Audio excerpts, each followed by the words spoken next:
Mi nombre es Andrea López y la primera charla que vamos a tocar el día de hoy es sobre hipercolesterolemia familiar homocigota. Aún la seguimos subestimando. Vamos a desarrollar a través de la charla qué es la definición de hipercolesterolemia, la epidemiología, cuál es la etiología y patofisiología, el diagnóstico, enfermedad y pronóstico, y vamos a dar unas conclusiones. Entonces, ¿qué es la hipercolesterolemia familiar homocigota? Y la vamos a ver a través de la presentación con las siglas HF, o pequeña, ¿listo? Es una enfermedad rara del metabolismo de los lípidos que está caracterizada por niveles muy elevados de colesterol, formado por lipoproteínas de baja densidad, que son las LDL, con posterior formación prematura de placas ateroscleróticas, que es lo que la caracteriza. Por supuesto, es una patología que tiene un riesgo aumentado de enfermedad cardiovascular a edades muy tempranas y tiene una letalidad elevada también debido a estas complicaciones que se dan a nivel cardiovascular, particularmente pues el infarto del miocardio.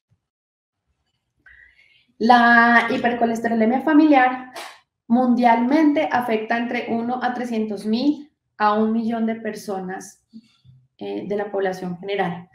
Hay regiones donde se ha encontrado mayor prevalencia, como finlandeses, franco-canadienses, africanos, libaneses, y en las comunidades iberoamericanas, en un estudio que se hizo en el 2013 en 8 países, que contemplan México, España, Portugal, Colombia, Chile, Argentina, Uruguay y Brasil, se encontró una población estimada de 640 millones de individuos, de los cuales 75%, pues que representaban el 75% de la población de esta región, y se encontró que para hipercolesterolemia familiar homocigota, entre 600 y 1800 tenían el diagnóstico, de los cuales la mayoría pues podrían estar sin diagnóstico y tratamiento adecuado. Por lo tanto, es una enfermedad que se dice que es la enfermedad monogénica más frecuente. Es una enfermedad, por supuesto, como acabo de decir, que tiene un subdiagnóstico y, por supuesto, no tiene un tratamiento adecuado. Tenemos, según el alelo que esté comprometido, recordar que los alelos serían la mitad por línea materna y la otra mitad por línea paterna. Todos tenemos 46 cromosomas, 23 vienen del papá, 23 de la mamá. Pues cada uno va a tener un alelo del padre y un alelo de la madre. Cuando uno de los dos alelos está comprometido, como vemos en la figura, vamos a hablar que si un alelo del padre o de la madre está comprometido y el otro está normal, vamos a hablar de hipercolesterolemia heterocigota. Heterocigota porque solo uno está comprometido, hereda de uno de los progenitores. La prevalencia de la hipercolesterolemia familiar heterocigota es de 1 por cada 220 a 500 individuos. Mientras que cuando los dos alelos están comprometidos hablamos de homocigoto. Homocigoto sería de ambos progenitores y la prevalencia se estima para esta condición de 1 en 160.000 a 360.000 individuos. Entonces, homocigoto, 2 alelos comprometidos, heterocigoto, solo un alelo comprometido, ya sea de cada uno de los progenitores. La población general, como habíamos dicho, se estima que más o menos de 1 en cada 500 personas tiene un alelo comprometido con una de las variantes que produce la hipercolesterolemia. Por lo tanto, si uno hace o se casa con alguien o tiene una pareja que tiene o está dentro de ese 1 en 500 de tener esa variante, el riesgo de que cuando tengan hijos tengan un riesgo de 1 en 4, o sea, que es lo que se estima, va a ser 1 en 2.000 para el hipercolesterolemia familiar homocigota. O sea que el riesgo de que uno tenga una pareja que tenga ese alelo es realmente alto. Se estima que entre 90 al 95% de los casos va a ser causada por variantes en ambos alelos del gen del receptor LDL, que es pues la principal causa. Ya vamos a hablar un poquito más de eso. Y hay otros genes que también están afectados, que son el gen de la ApoE, de la proteína convertasa subtilicina quexina tipo 9 o del receptor el adaptador del receptor de LDL tipo 1. El motivo de la charla de hoy es hablar de hipercolesterolemia familiar homocigota y sobre esa pues vamos a seguir el hilo de la charla. ¿Cuáles van a ser las causas? Entonces, ya dijimos que es una patología genética, donde vamos a encontrar variantes patogénicas o variantes causantes de la enfermedad en 3 genes principales, que son el gen del LDL, del receptor de LDL, de ApoB, y tenemos otros 2 genes que también se han visto en menor frecuencia, más o menos entre el 1 y el 2%, que es el gen de la PCSK9 y el LDLRAP1, que es el del adaptador. Cada uno pues se encuentra en cromosomas diferentes, el PCSK9 y el LDLAP1 en el cromosoma 1, en el cromosoma 2 encontramos ApoB y en el cromosoma 19 el LDL. Acá tenemos un diagrama donde están los genes asociados. Acá tenemos ApoB, donde variantes en este gen pues van a generar susceptibilidad a presentar la enfermedad. Acá tenemos el receptor de LDL, acá tenemos nuestra enzima PCSK9 y acá tenemos el adaptador del receptor de LDL sobre la membrana. Entonces, ¿cómo se va a producir la enfermedad? Resulta que tenemos una variedad de defectos o de alteraciones que se pueden generar en los diferentes alelos. Entonces, cuando yo tengo la misma variante patogénica o la misma mutación en el mismo gen, en cada uno de los 2 alelos, vamos a hablar que es un homocigoto. Homocigoto simple o homocigoto verdadero, que así también lo podemos encontrar en algunos artículos. ¿Listo? Cuando tenemos más o sea, tenemos 2 mutaciones diferentes en ambas copias de un gen, generalmente en el gen del receptor de LDL, hablamos sobre heterocigotos compuestos. Entonces tenemos una mutación en el gen de LDL y acá tengo una mutación en el gen de LDL, pero diferentes, heterocigotos compuestos. Tenemos nuestra tercera forma, que son heterocigotos dobles, que son 2 mutaciones diferentes en 2 genes diferentes. Entonces acá puedo tener una mutación en el receptor de LDL, que era el que ya habíamos visto en mono, pero además tengo una mutación en otro gen que puede ser ApoB o el PCSK9. Y tenemos una etiología autosómica recesiva. Estas son todas autosómicas dominantes. La hipercolesterolemia familiar tiene un mecanismo de herencia autosómico dominante, pero cuando hay variantes o mutaciones en el gen del receptor, del adaptador del receptor de LDL, que es LDLRAP1, vamos a tener un mecanismo de herencia autosómico recesivo, la única autosómica recesiva que causa la hipercolesterolemia familiar. La ausencia, es importante saber que estas son las principales causas, pero que eventualmente la ausencia de la identificación de una mutación genética no descarta la enfermedad si tenemos los criterios clínicos, ya hablaremos de ellos en las siguientes diapositivas, y hasta un 40% de los casos puede que no se encuentre una mutación identificada. Ahora, si yo tengo una mutación verdadera, o bueno, homocigota en cada uno de estos alelos de LDL y no va a haber función del receptor, pues yo voy a tener una ausencia completa de la funcionalidad. Ya he hablado de un LDL nulo. ¿Listo? Y esto produce que la actividad de la enzima sea menor del 2%. Por lo tanto, pues voy a tener fenotipos mucho más severos. Ahora, cuando yo tengo mutaciones de heterocigotos compuestos o heterocigotos dobles, por supuesto va a haber algún tipo de funcionalidad del receptor de LDL, por lo tanto voy a tener una actividad mayor de la función, que se estima más o menos entre un 2 y un 25%, por lo tanto los fenotipos van a ser menos severos o va a haber una heterogeneidad o un proceso, una variabilidad de esas manifestaciones clínicas.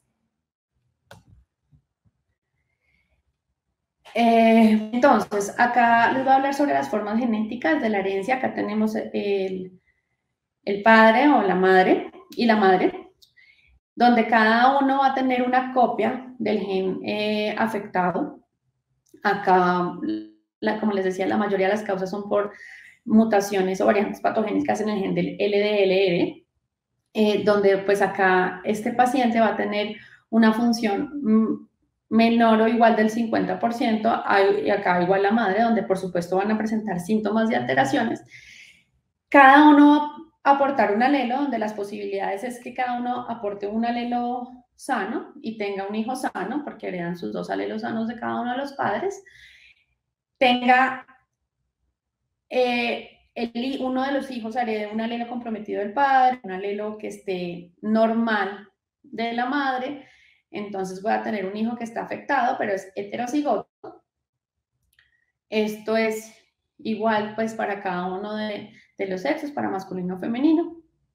Acá igual, acá hereda el alelo de la mamá, el del padre está normal, por lo tanto va a tener una mujer que va a estar comprometida, pero cuando ambos padres transmiten el alelo que está con la copia afectada, van a tener un hijo que va a estar afectado porque sus 2 alelos van a estar mutados, por lo tanto va a tener valores muy elevados de LDL. Usualmente este patrón se ve cuando hay consanguinidad parental o en poblaciones donde no hay tanta variabilidad y se casan como entre familiares, que es lo mismo de consanguinidad, y se ve pues más aumentado en ese tipo de regímenes. Por supuesto, cuando son homocigotos, los valores de LDL, las concentraciones van a estar mucho más elevadas, entre 16 a 24 milimoles, mientras que en pacientes heterocigotos se ven más o menos entre 8 a 16 milimoles. La mayoría de los casos presenta por mutaciones heterocigotas compuestas en el gen LDL, o sea, quiere decir que tienen mutación en ese mismo gen, pero no es la misma mutación. Entonces vamos a hablar un poquito de la fisiopatología. Entonces acá tenemos la LDL, que es nuestra lipoproteína. Recordar que el colesterol es un componente esencial de las membranas celulares y es un precursor de los ácidos biliares y las hormonas esteroideas. Listo. Y recordar que el colesterol es de origen tanto exógeno como endógeno y que es transportado a las células periféricas por las lipoproteínas que contienen ApoB en el plasma. En este caso, pues tenemos nuestra LDL, nuestra lipoproteína, que constituye 90% de las lipoproteínas que contienen ApoB circulante en sangre. La LDL en plasma generalmente no se mide directamente, sino que se estima a partir de la concentración de colesterol LDL-C. Por eso es que ponemos LDL-C, que es una medida de la cantidad total de colesterol que está contenido en una partícula de LDL. Pues como resultado, el LDL pues, plasmático va a ser calculado y se ha convertido pues, en un foco para evaluar todo lo que es el riesgo cardiovascular. Entonces, las partículas de LDL-C van a estar compuestas por una molécula de ApoB, que acá la vemos en nuestro diagrama en la parte A. Esta ApoB pues, va a estar circulante en sangre y se va a unir, pues está contenida acá el LDL-C, donde está formado su principal componente es el colesterol, como habíamos dicho, en un 90%, donde esta ApoB y este LDL-C se va a unir al receptor de LDR, para poder entrar al hepatocito. Listo, las partículas de LDL-C van a estar compuestas por una molécula de ApoB, se envuelven en un núcleo de ésteres de colesterilo y triacilgliceroles junto con cantidades más pequeñas de otras especies de lípidos. ¿Listo? Y pues acá al unirse al receptor ya pasan al endosoma, donde posteriormente este receptor de LDR pues va a ser reciclado para volver a nuestra membrana y poder aceptar otras moléculas de LDL-C y ApoB. Y acá pues posteriormente, acá pasaban los endosomas, los lisosomas, donde pues ya se va a estar pues nuestra molécula de colesterol dentro del hepatocito. Entonces, esto es la forma normal.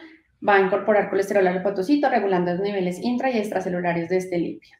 Entonces, ¿qué pasa cuando tengo una alteración sobre el receptor de LDL? O sea, acá tengo igual mi LDL-C, mi ApoB, llega a su receptor. Bueno, esto es la normal, perdón. Acá me voy a la fisiopatología. Cuando tengo la gráfica B, cuando tengo la mutación del LDL. Entonces, no va a haber, cuando tengo una mutación sobre el receptor, no se va a poder unir esta molécula de LDL-C a su receptor, por lo tanto, no va a poder haber una unión adecuada o no va a haber una unión al receptor, por lo tanto, no va a poder entrar el hepatocito y se va a acumular.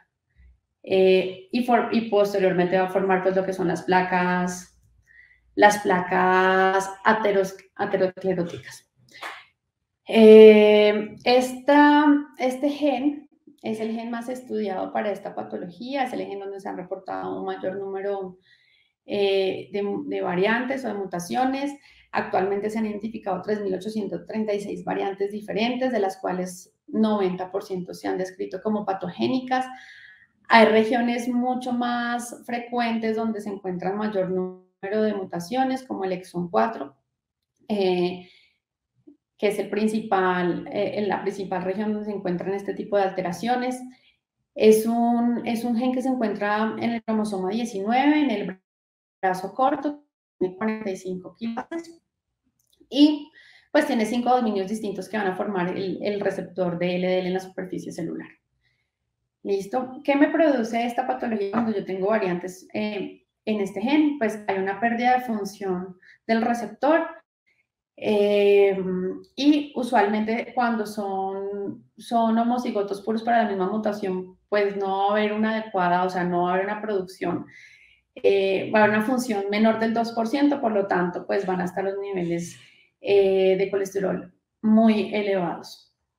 Y se encuentran elevados aproximadamente en pacientes que tienen alteraciones sobre este receptor entre 4 a 5 veces más de lo normal. Entonces, otro de los genes que habíamos hablado que son súper importantes es el gen de la apolipoproteína B, que funciona como el ligando al receptor LDL. Acá tenemos nuestra ApoB, que se une al LDL y se une posteriormente a su receptor para entrar dentro del hepatocito. Este gen se encuentra en el cromosoma 2, en el brazo corto también, está formado por 43 kilobases, es un gen que tiene 29 exones y forma una proteína de 4.563 aminoácidos. La mayoría de las mutaciones que se han encontrado son tipo missense, y lo que produce pues es una alteración, una unión defectuosa en el ligando. Muchas veces pues por supuesto no se puede unir. Tengo 5 variantes descritas en la literatura. La principal es el cambio de una arginina por una glutamina, que representa entre el 6 y el 10% de los casos, y las otras que se han encontrado son estas 3 variantes.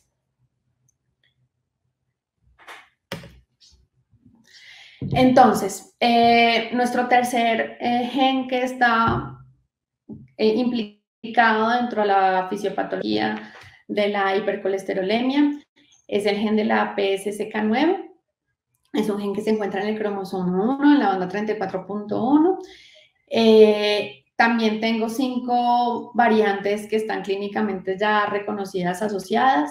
Este gen codifica una proteína convertasa tipo subtilina-hexina que participa en la regulación y la degradación de la proteína del receptor LDL en el lisosoma de la célula y evita que sea reciclada a la superficie celular. Entonces acá tengo nuestra PSCK9, que si ven se une acá al receptor, y lo que hace es que no permite que haya o que se recicle adecuadamente el receptor y pase de nuevo a la membrana, sino que se lleva toda la molécula para ser degradada. Por lo tanto, va a haber una acumulación de LDL-C en la circulación. Listo. Esta es una variante o estas variantes que se encuentran en este gen que es el PSCK9, usualmente generan ganancia de la función. Y tenemos la polipoproteína B, que funciona como un ligando del receptor de LDL. Se encuentra también en el cromosoma 2. Tengo, esperen un segundo que acá me devolví. Pero hay otra mutación que habíamos hablado anteriormente, que es la del receptor, del adaptador del receptor tipo 1. También se han encontrado variantes en este gen y representan más o menos el 1% y es la causa que les decía que es autosómica recesiva. Entonces, recordarán que les había dicho al comienzo que es la forma más frecuente de enfermedades mononúcleas, donde tenemos, según el gen comprometido, una prevalencia diferente. Para el LDLR tenemos una prevalencia de 1 en 500, donde tenemos niveles elevados de CLDL en la forma heterocigota. Cuando es la forma homocigota, o sea, que los dos alelos estén comprometidos, tenemos una prevalencia de 1 en 1.000.000, donde los niveles de CLDL pues van a estar muy aumentados. Y tenemos, por supuesto, mutaciones en ApoB y PCSK9 que representan más o menos el otro porcentaje en menor proporción. Dijimos que LDL era el 90%.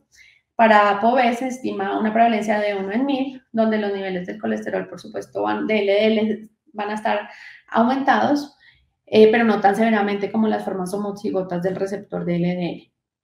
Y para PSK9, pues los vamos a ver también unos niveles de CLDL aumentados, un poco mayor que para ApoB, pero no tanto como lo hemos visto para LDL.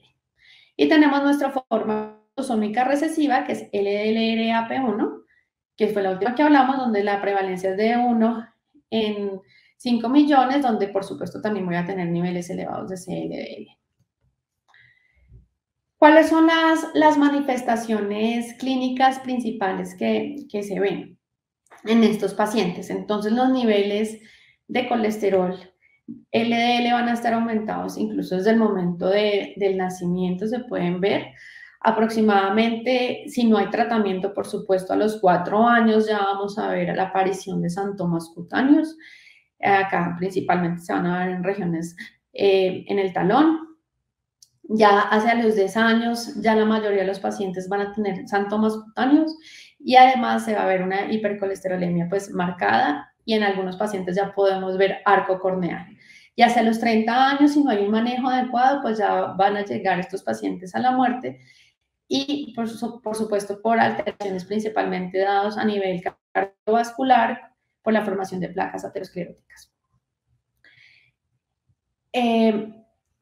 Este diagrama está pequeño, mira la heterogeneidad que puede haber de los síntomas según las mutaciones o las variantes que se vayan a encontrar. Entonces acá tenemos en la parte superior que los niveles de colesterol, por supuesto, van a estar mucho más elevados en pacientes homocigotos y sobre todo para los pacientes que son homocigotos para LDL, donde no hay ningún tipo de funcionalidad, pues voy a tener unos niveles mucho más altos y una clínica mucho más severa que en pacientes que son homocigotos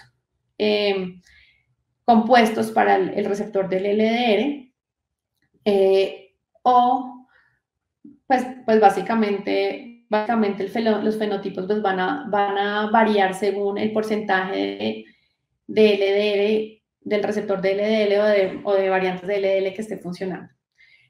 Entonces,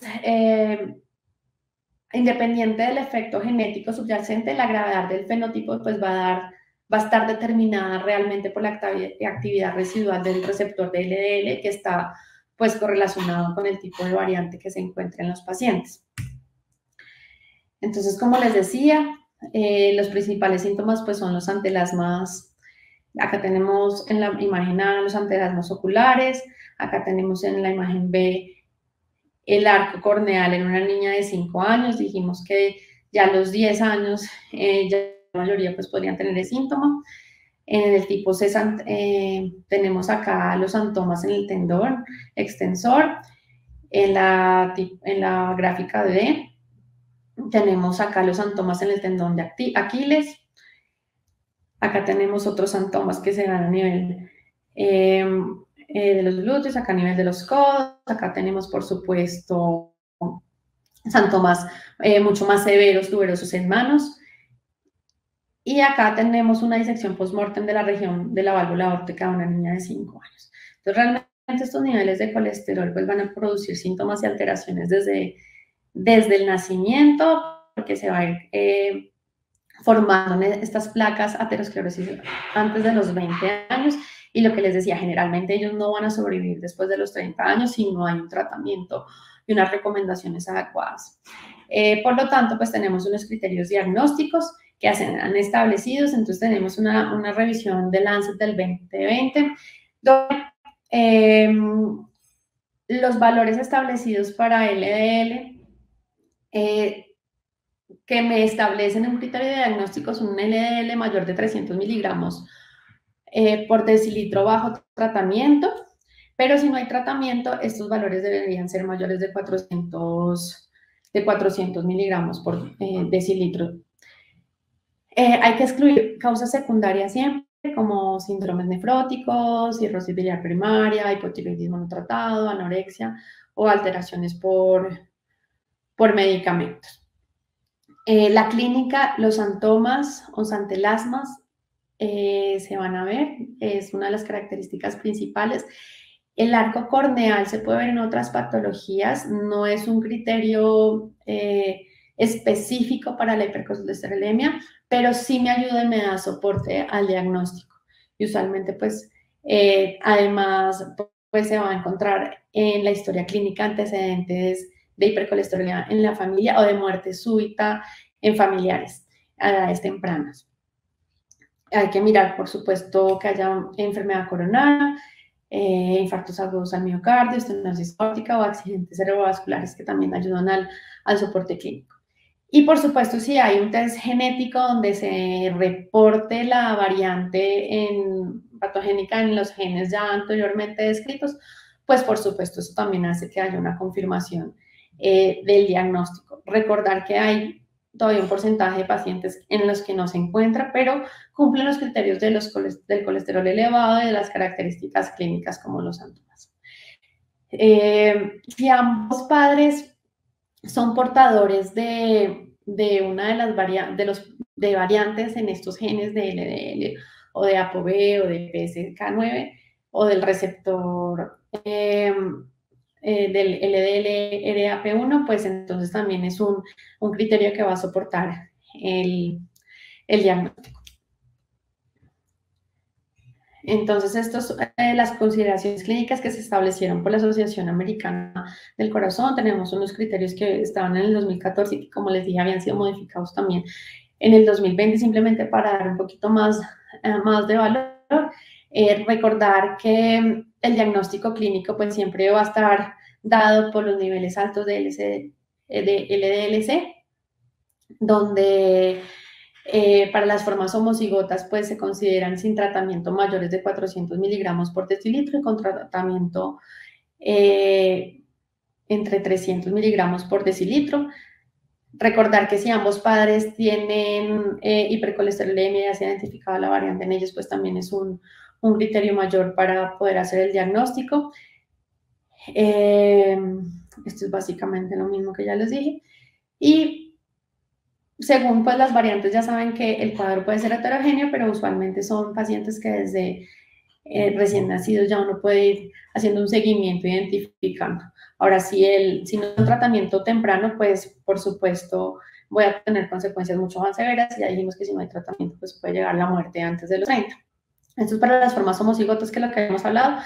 Heterocigotas, hay varios criterios, hay incluso artículos donde los compraran, pero básicamente lo importante es que las LDLC sean mayores de 160 miligramos por decilitro en niños y de 190 miligramos por decilitro para adultos. Ayuda también a establecer el criterio.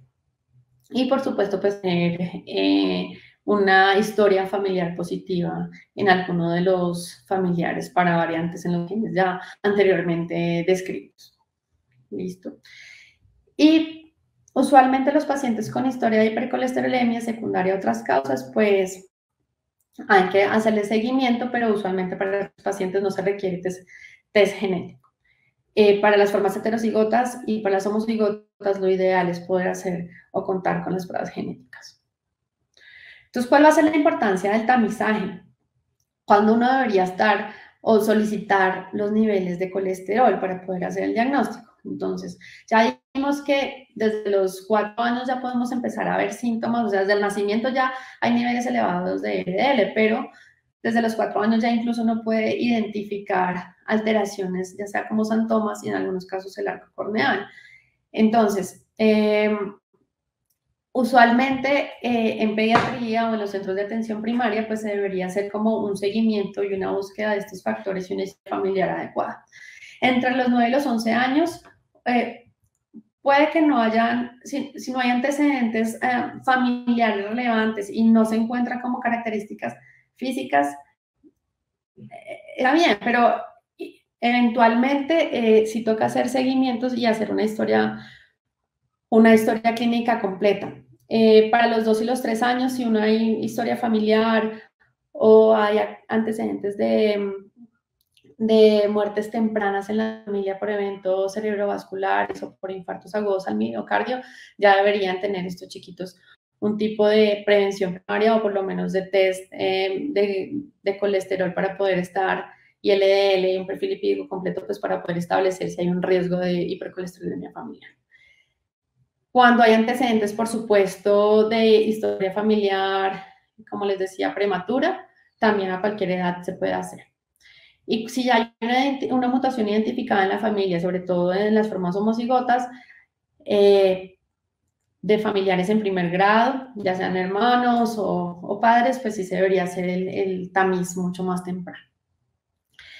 Entonces, recordar que la enfermedad cardiovascular aterosclerótica es la primera causa de muerte en América Latina. Y es la primera causa en Colombia, causa aproximadamente 500.000 muertes y 16% de años de vida perdidos entre el 2005 y 2013, según lo que estableció el Ministerio de Salud. Y, por supuesto, los pacientes que tienen hipercolesterolemia familiar tienen un riesgo 20 veces más de presentar enfermedad cardiovascular que lleva a la muerte. El hacer un diagnóstico temprano me va a modificar completamente el pronóstico de los pacientes. Acá tengo, los niveles de LDL acumulativo a través de los años y acá tengo la edad en años. Entonces, para pacientes que no tienen alteración en la familiar, más o menos hasta acá, a los 55 años, ya empezamos a ver que hay un acúmulo de LDL o de colesterol natural y la formación de placas. Pero si yo me voy a pacientes que tienen una hipercolesterolemia heterozigota, a los 35 años, ya voy a ver, o sea, 20 años antes, voy a ver ya acumulación de LDL y formaciones de placas. Y a los de la forma homocigota, a los 12 años ya voy a estar viendo este acúmulo que no va a ser reversible si no tengo un tratamiento adecuado porque ya voy a tener daño de la fibra. Entonces, un diagnóstico temprano puede modificar completamente el curso y el pronóstico de la enfermedad. Importante establecer los diagnósticos diferenciales, mirar otros factores metabólicos que puedan alterar lípidos como el hipotiroidismo, síndrome nefrótico, ictericia obstructiva, alcoholismo, ingesta de medicamentos o ingesta de esteroides anabólicos. O mirar otras causas de enfermedades genéticas que tienen el LDL alto, como la hiperlipidemia familiar combinada, deficiencia lipasa ácida lisosomal, la cistoterolemia o la deficiencia de 7-alfa hidroxilasa. Y, por supuesto, pues la hipercolesterolemia familiar heterozigota. Entonces, como conclusión, la hipercolesterolemia familiar es un trastorno hereditario codominante con alta prevalencia en la población general. Como les decía, es la enfermedad monogénica más frecuente. El diagnóstico precoz es fundamental, dado que las personas afectadas presentan una elevada frecuencia de eventos cerebrovasculares y, por tanto, una expectativa de vida corta. Dijimos que si no hay un tratamiento a los 30 años ya la mayoría fallecen. La identificación eficaz de la hipercolesterolemia familiar requiere la coordinación de varias estrategias de cribado con énfasis en la detección precoz y un papel central para la detención primaria. Y la detención de una mutación patógena tiene una utilidad pronóstica y permite la prueba en cascada y el inicio del tratamiento en la infancia. Entonces, la identificación de pacientes, o sea, la identificación o el screening genético me va a permitir poder hacer un tamiz o extender la prueba a los familiares en primer grado y hacer así pues, un tipo de prevención primaria. Es una enfermedad que si uno la trata desde el comienzo, se hace prevención primaria a nivel de pediatría o los centros de salud de medicina familiar, cambia completamente el pronóstico de estos pacientes. Muchas gracias.